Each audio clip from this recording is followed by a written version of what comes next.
Olá! Hoje estudaremos o capítulo 14 do livro de Levítico, nesse guia de estudos da Palavra de Deus que propomos para esse ano. Vamos aos destaques desse capítulo. O primeiro deles é que, conforme vimos nos capítulos anteriores, a Bíblia traz uma lei sobre a questão da lepra. Então, aqueles homens e mulheres leprosos, eles ficavam impuros ou imundos até que a cura, porventura, viesse. E no momento em que eles ficassem curados, eles tinham que fazer uma cerimônia de purificação. E a cerimônia de purificação é a mais estranha que a gente vai perceber aqui no livro de Levítico. E vamos aos detalhes para essa cerimônia que precisamos ter em mente como pontos interessantes. O primeiro deles é que o leproso ele não entrava no arraial. Você lembra que os leprosos eram excluídos da sociedade, tinham que viver em locais isolados. Então, ao leproso se perceber curado, ele buscava contato e o sacerdote saía da comunidade para ir até ele fazer a verificação. E se constatasse realmente a cura da lepra, o sacerdote fazia uma cerimônia bem estranha.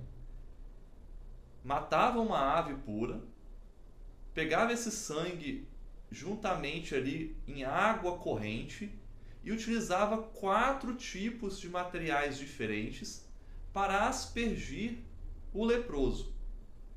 Os materiais eram uma ave viva, uma madeira de cedro, um pano escarlate e isopo, que era uma planta que tinha naquela região.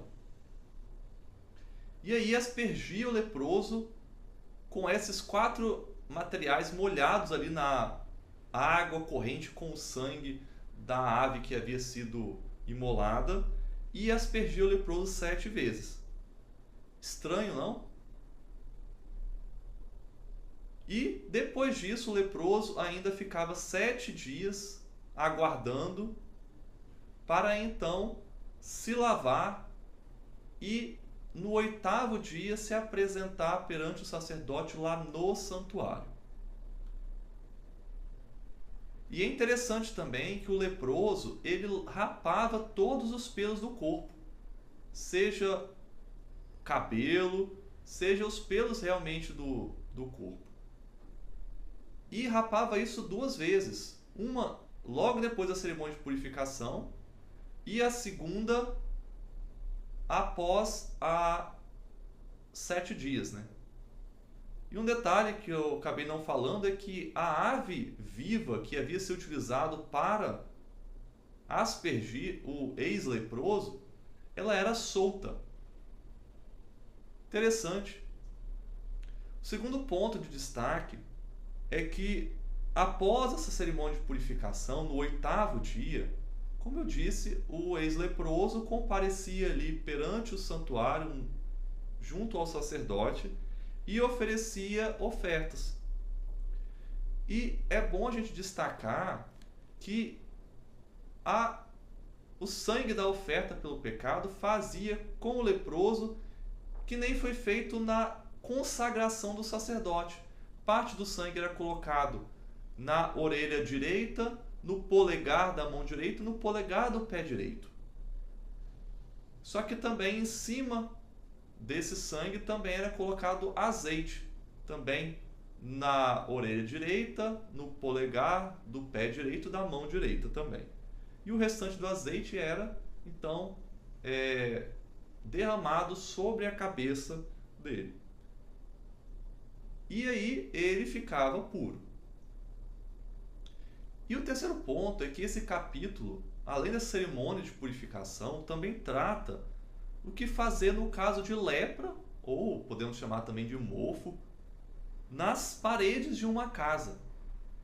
E é interessante a gente destacar que isso era uma providência visando no futuro, quando eles habitassem na terra de Canaã, já que ali eles habitavam em tendas.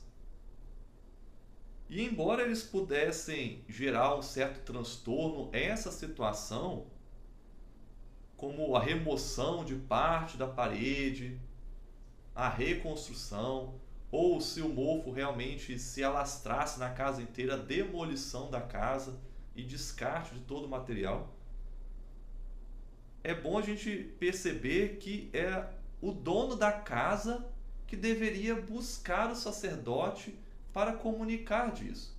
E a gente tem que lembrar que quando eles moravam em Canaã, não tinha sacerdote em todas as cidades. Então ele tinha que se deslocar até uma cidade que tinha sacerdote, para que aí sim o sacerdote fosse até a casa dele. Então podemos perceber que era realmente uma ordem que deveria ser cumprida como situação social e cabia ao dono da casa tomar essas providências. Gostou? Compartilhe para que mais pessoas estudem a palavra de Deus conosco.